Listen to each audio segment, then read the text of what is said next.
All right, so we are here to talk about The Walking Dead, of course. It's The Walking Dead Retro Reviews. I'm Justin. I'm Jessi. Keeping up with the zombie voice. I love it. And we are the Podcasting Dead. If you've never heard of us before or listened to our podcast, well, we podcast about a lot of different things, but one of the main things is The Walking Dead. And we're doing a whole new series where we're going back through and reviewing it from episode 1 on up to where we are now. And you can go back and check that out. Jesse's never seen it before. I've seen it multiple times, so it's fun to get a fresh new perspective. And today / tonight / this evening, whenever you're listening / watching this, we are talking about Season 4, Episode 15. It's entitled Us, and it was directed by Greg Nicotero and written by Nicole Beatty and Seth Hoffman, and it originally aired March 23rd of 2014. Before we start, don't forget, if you like the content, please just a simple subscribe and a like helps us out a ton. Also, you can get these over on StreamYard. You can get them on iTunes, Spotify, all that good stuff. And you can check us out on Patreon, patreon.com/thepodcastingdead. But anyways, Jessi, tell me, what'd you think? What'd you think about this episode? I really liked it. Like really like it? Really. Especially the part where Maggie saved Glenn's life. Oh my because I God. got chills all over my body. Like, it was so magical. I know, girl. I was the same. I was like, oh Yeah. my God. No, not really. But I do, it is sweet that they finally found each other. I'm glad they didn't drag that out, too long. Yeah. It was so crazy because the part with all the like zombies in the rubble was so creepy. I don't know why that was so creepy to me. I guess because it was in the dark. I don't know. But then it was just like magic. Magic happened and the universe brought them back together and she saved his life. And the other girl, Tara? Yep. Tara? Like, I really thought she was going to die. I thought she was going to die. And she didn't. She lived.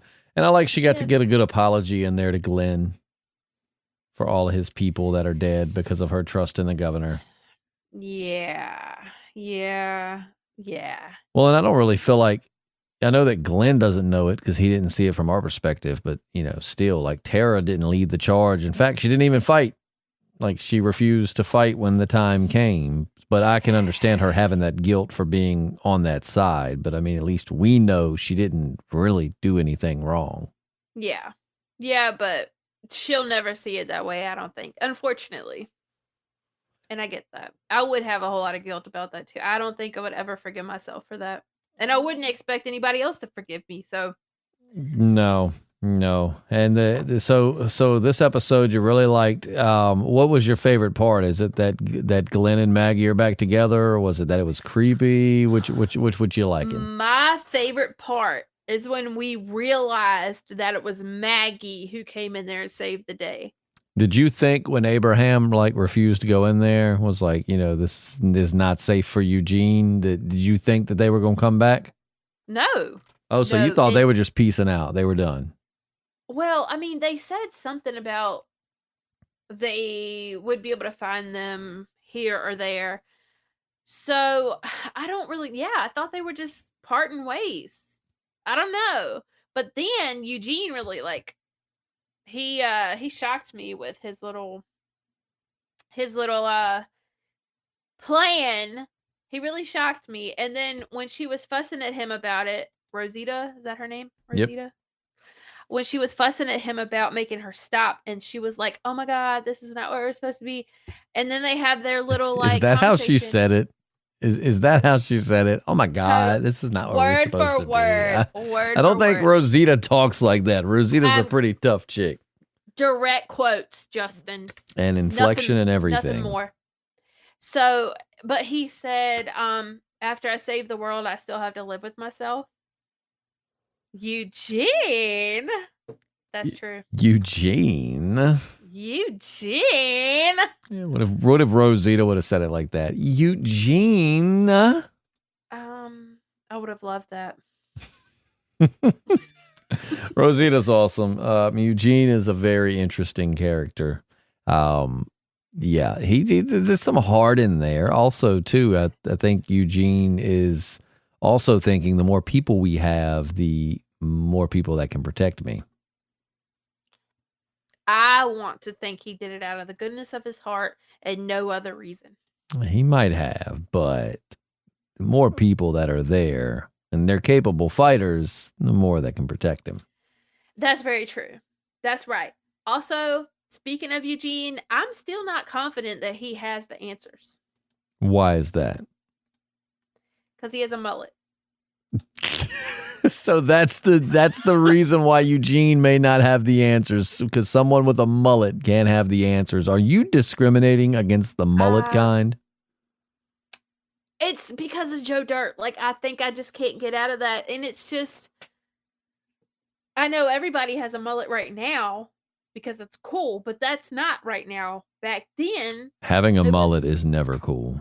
Well, you tell that to the children these days, Justin. Children these days, having a mullet is not cool. It was not cool in the 80s and the early 90s, and it is certainly not cool now. I am a victim. I have childhood trauma because my parents gave me a mullet at the ripe young age of like 2 or 3 that I did not ask for, and I have to live knowing at one point I had a mullet, and I'm still getting over it. I need to see photo evidence. You want to see a photo of mullet, Justin? Yeah, I think we all do. Not going to happen. Insert at the end of this video. Well, it's not going to happen because I don't have them. My mom has them if she didn't take my advice, which was to destroy them, to kill them with fire. But there are photos out there of a young, I look like a gremlin now. I was an ugly ass little kid. Justin, so no, I was. Look like a gremlin, first of all. Second of all, your mom is a phone call away. And if you don't make the phone call, I'm going to make the phone call because I need to see these pictures. I will try to get one for you, and I will send it to you on Snapchat. Highly doubtful it's going to go on the YouTube, but I will send it to you on Snapchat. I'm going to screenshot it. No, you will not screenshot it. Oh.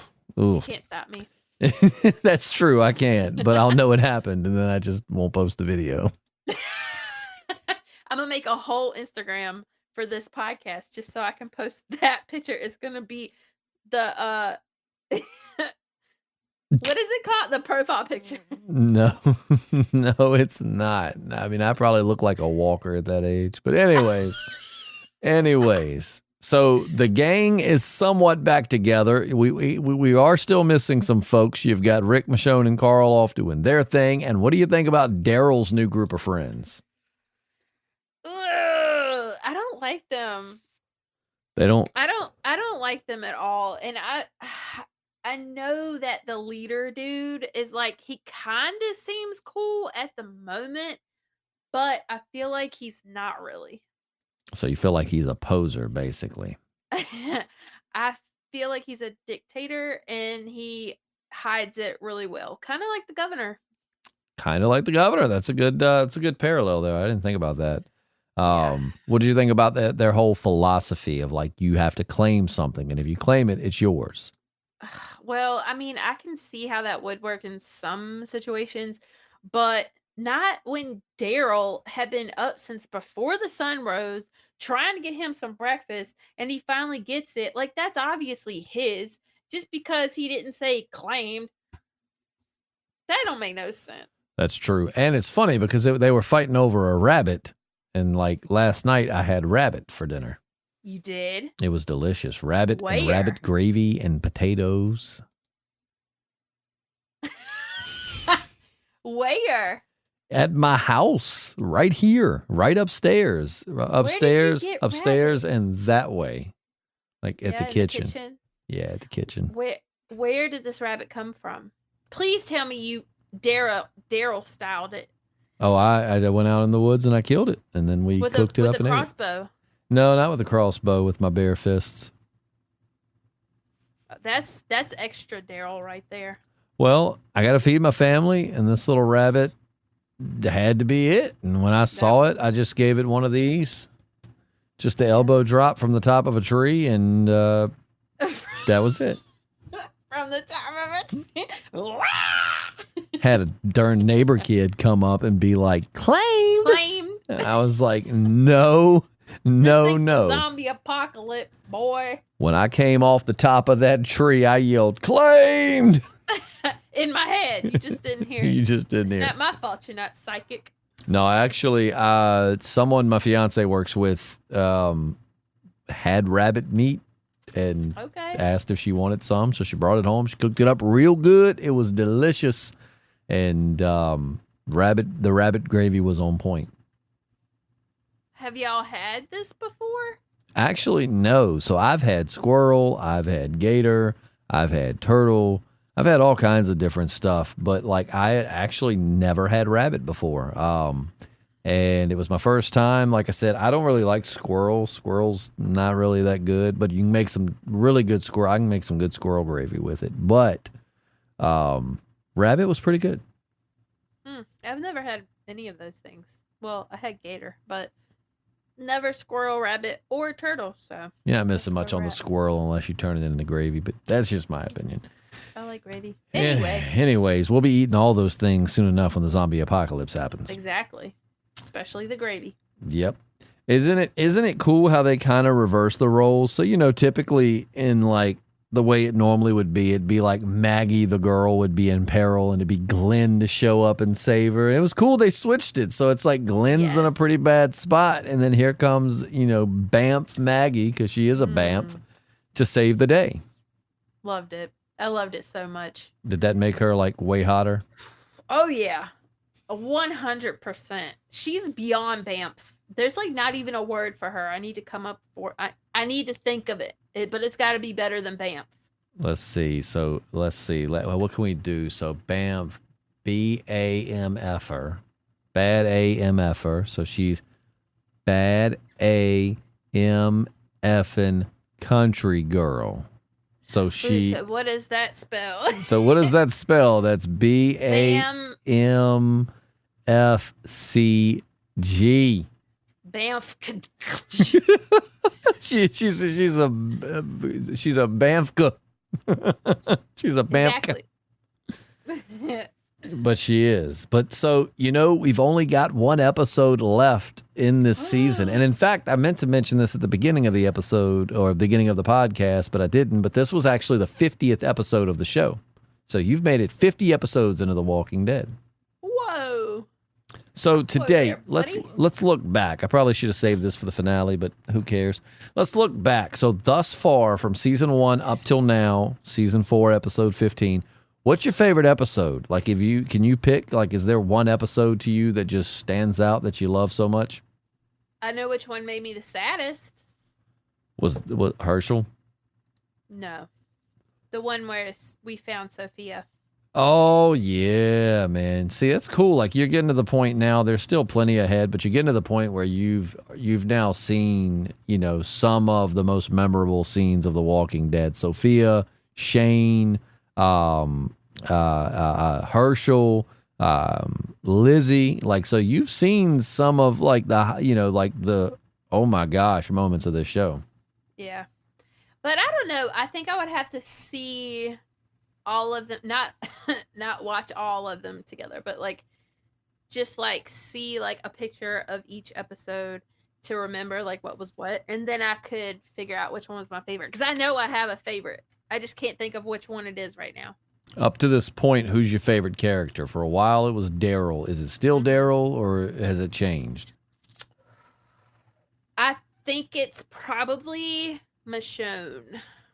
Welcome to the Michonne train. Toot toot. I'm the conductor of that toot. MFer, man. I love Michonne. She's Rick's my favorite character, but it's kind of cliche to say because, of course, Rick's a lot of people's favorite character. But if you take him out of the equation because it's not really fair, then Michonne is definitely my favorite up to this point. I love Michonne. I think she's so awesome. And we are headed towards the last episode of the season, which means you will be seeing her soon. So how do you think they're going to end this season? I mean, like, we've only got one episode left, and they're all split up. Where do you think we're going to be at the end of next episode? Well, they did show up to Terminus, so there's that. And it seems too good to be true. I feel like Well, I don't know because the prison seemed that way, and they were all pretty nice. Except for the guy that tried to kill Rick, and then the guy who in turn straight up killed Lori and T-Dog basically through his actions.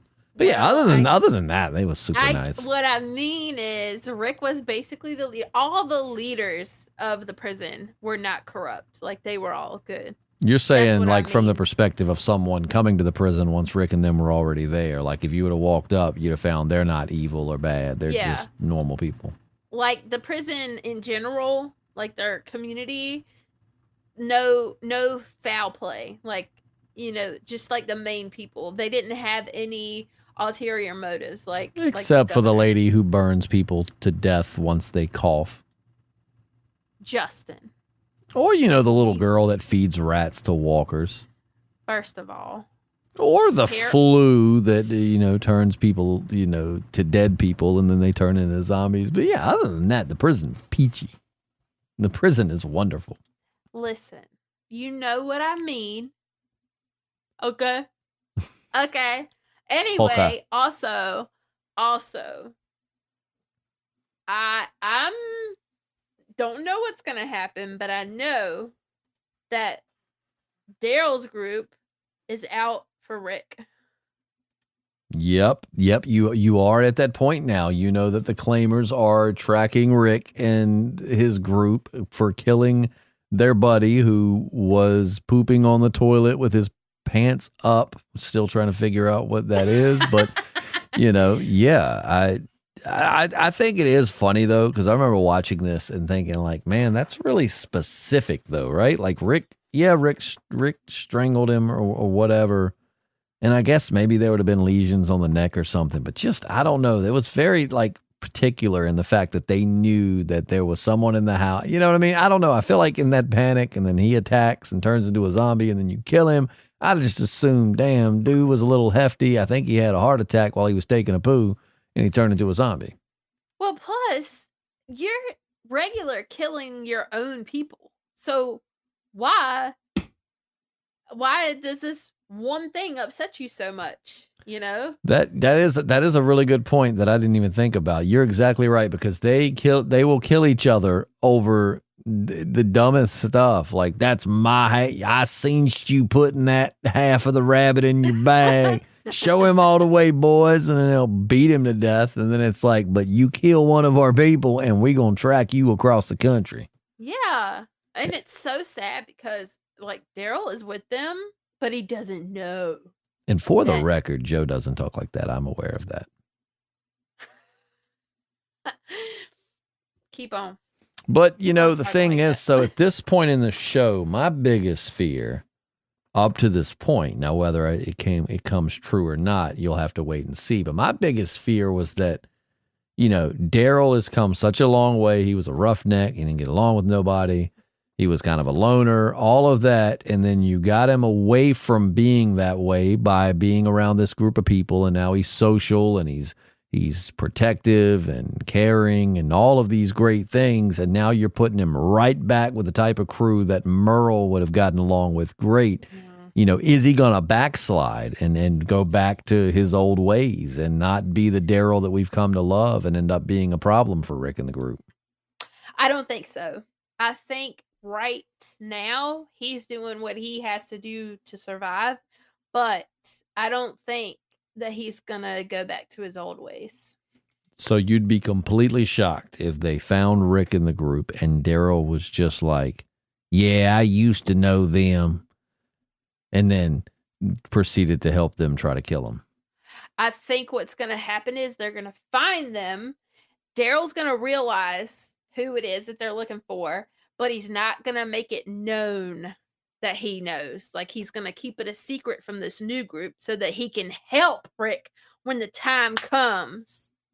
Like, from the inside, you know? I love you, Rick. Exactly. I got some pocket sand just for you. Everything's great until they start hitting Rick. And then he's going to be like, you don't hit my Rick. Yeah, exactly. Pocket sand. And then they'll kiss and everything will be okay. Yeah, and then, you know, those other dudes will just run away with their tails between their legs and we'll No, never see them man, again. shucks. Daryl loves Rick. Let's get out of here, gang. Our chances are blown. I only let him join because he was cute. I like that booty. That unwashed, like 2-year unwashed booty. Dingleberries. I love a berry salad. That's so gross. Which actually, they're not 2 years into it yet, but still, it's been a long enough time to. It's been a long enough time for an unwashed butt to be absolutely disgusting. Dude, I feel like it's been 2 years. It does. It does feel like it's been forever. And then you do have some missed time. Like, for the season 2 to 3, we didn't see the whole winter. Like, we catch up with them after the winter time, which is cool because I will tell you, it's going to be a long ways away. But you'll notice in this show, like, why don't we ever see snow? Like, why don't they really show winter any? And I think it usually had something to do with their shooting schedule or what, but you will at some point see snow in The Walking Dead. I thought that it was because it would be too hard to show how they survive in the winter. Like just taking the cheap way out of being like, just assume they did all right. Yeah. You have when it snows, Daryl's going to be laying in the snow just like, look, Rick, it's a snow angel. Justin, what? I thought your voice really sounded like that for a second. I mean, I can make it sound like that. I'm a talented voiceover artist. I mean, you want high pitched? I'll give you high pitched. You want the voice of God? I'll give you the voice of God. That's impressive. I know. I'm a talented guy. I can even sound like a robot. I can just take my voice and vibrate it, and now I sound like a robot. Can you do the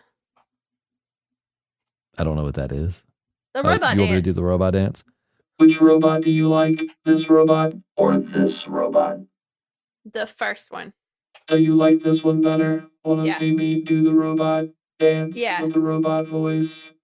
I will destroy mankind. I am That's really coming good. for your soul, Jessi. When you sleep tonight, I'll be staring at you through the window, You're legit gonna give me nightmares now. along with my robot companions. Humankind Ew. must hide what's behind you, Jessi. Stop it. It's over your right shoulder. What is that? Justin, stop. I'm in the dark. No, for real. There's No, something behind you and your right shoulder. I'm serious. There's something over your right shoulder. I don't know what it is. Stop it. Okay. I'm just telling you, there's something over your right shoulder, and I have no clue what it is. I'm gonna be over your right shoulder in a second. What if you just heard like a whisper in your ear, and it was like, Well, I think that about wraps it up, guys. Thanks for stopping by. Stop it! You know I'm terrified of the dark. I'm in the dark right now. Oh, you. what you'll hear is like a child laughter, like. Stop. Oh my God. But for real, I think it's a coat, but there is something humanoid shaped over that shoulder. Like, what is that? Or is that a shadow? Like, what is that? I'm scared to look. Jessi. There's literally nothing there. I'm looking at it. I know. I'm looking at it in the screen. There's nothing there behind me. Well, maybe it's just the poor camera quality. I don't know, but there looks to be something over your right shoulder. It could be. I thought it was a coat this whole time, or like a robe or something. I think I know what it is, even though there's nothing there. How do you know It's what just it the wall. is if you don't? Oh. Okay, it's the wall, and there's something stuck in the closet door, so it makes it look like there's a sleeve or something, but it's just the wall right here, and then no. It's gonna do that. It's gonna do the opposite of where. So, like, Yeah. if you want to point to your right, you like it's inverted, so you have to go the opposite direction. Okay, well, right here, there's a scarf that is stuck in the closet door, so it makes it look like there's a arm, but Interesting. Okay, anyway, this is what the people are here for. I know we've gotten so off on this episode. It's a good episode too. I think we're just ready for the finale. And I'm just super excited because this finale coming up is really good. And then the premiere, OMG, it's good. OMG. It's awesome. So you've got a lot of really good Walking Dead coming up. So let's rate the episode, Hands Where I Can't See Them. And on the count of 3, let's pull it up and let's give our vote. Ready? 3, 2, 1. I give it a 4.5. I'm giving it a 5. All right, that's good. I want you giving it episodes 5. Like, even if I don't give them a 5, as long as you're enjoying it, if we start getting to the point where you're giving constant 1s and 2s, then we got a problem. Yeah. I mean, well, when the excuse me, that came out of nowhere. When there's constant, well, no, when there's 1s and 2s, like one after the other, usually it's only like 2, you know it's about to get good. So it's okay. That's it's true. Just the build up. Sometimes you will definitely on this show, you'll have like an episode that's just slow and draggy, and you're like, oh my God, come on, where's the good Walking Dead? And then the next episode just blows your mind. So, well, you asked me what my favorite episode was. I know what my least favorite episode was. Which one? The one with Beth and Daryl. Yeah. Also, the one where Brian becomes Brian. No, wait, that was after. When he meets Tara. I thought you liked that episode. Well, I might be wrong. I thought I remembered expecting you to not like it, and you did like it. But so you liked it at the time, but you see what I'm saying? It's one of those episodes where it's like you like it when you watch it and it's cool, but you really have no desire to go back and rewatch it. Exactly, because like you need it for the storyline, but then after that, it's like it's unnecessary. But I guess it was just like the slowest. Yeah, and this show has that. I mean, it's definitely being it's such a long show with long seasons and a long, it went 11 seasons. I mean, you definitely got to have, episodes to where it's like you enjoy them at the time, even if they are slow. But like if you ever go back like in the future and you're going back through and rewatching this show, you're gonna find there are certain episodes you're just gonna skip. You're just gonna be like, I don't really feel like slogging through that again. Definitely not the Beth and Daryl one. I can't sit through that. Nope. I didn't even. Yeah, I don't get down with that one. Like I skip every time. It's not. And like I said, Angela Kang's the one that wrote that, and she's capable of some great stuff. And she becomes showrunner later on and does some really cool stuff with The Walking Dead. But that episode is just not. It's not even her fault per se. It's just putting it on just them. Because then we had more on them like an episode or 2 later, but we had it intercut with other things happening with other characters. So it's like, okay, I don't mind it in short intervals. It's when I have to spend the entire episode with this that I'm just not feeling it. I just realized that Beth is still missing, and I hadn't even thought about it. Right. So who do you think took Beth? Where do you think she is right now? I have no clue. Do you even really care? Be honest. Not really. I'm more interested to know who took her rather than what's going on with her. The governor's come back. I feel like it's someone we don't know yet. It's like a new character that I don't know yet. I think it's the governor. I think he's back. He didn't die, and he's like, I'm no longer the governor. I am the pastor. Oh. And then, he's still evil, but he just does it all in the name of Jesus. They should really have that. If they don't have that as a villain. What, like a Jesus freak villain? Yes, a pastor. And he has on the like white collar thing the whole time. I am the pastor. Yeah, that would be really Well, that's going to wrap up this episode. Thank you so much for listening or watching wherever you're getting this from. We appreciate you. Don't forget, you can get these all over the place. We are back to uploading these online, like to streaming apps, so you can get them on iTunes, Spotify. If you much rather just listen to it in your headphones while you're going to work or working, you can now do that without having to deal with YouTube. Also, you can find us over on Patreon, patreon.com/thepodcastingdead. Also, our affiliate, check out moviepalette.com. for awesome artwork of your favorite films, and you can get 15% off if you use podcast 15. Don't forget to like and share. I'm Justin. I'm Jessi. And we are the Podcasting Dead, and we will see you on Monday for the finale. Holla! Holla. Catch on the flippity flap. Adios. Bye. Goodbye. I'm out.